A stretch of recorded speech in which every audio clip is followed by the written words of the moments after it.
Hello guys, and welcome to this video where I'm going to be showing you how to turn your articles to audio on 11 Labs. So the first thing you have to do is to click on this, is to go to this website 11labs.io/app/home.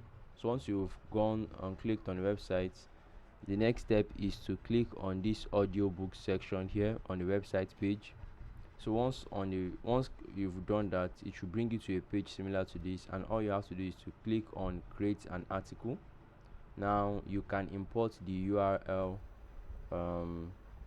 here, and then you can choose your voice, the voice you are going for here, and then you can click on create, and it will take some time, but once done you would have a perfect voiceover for your article.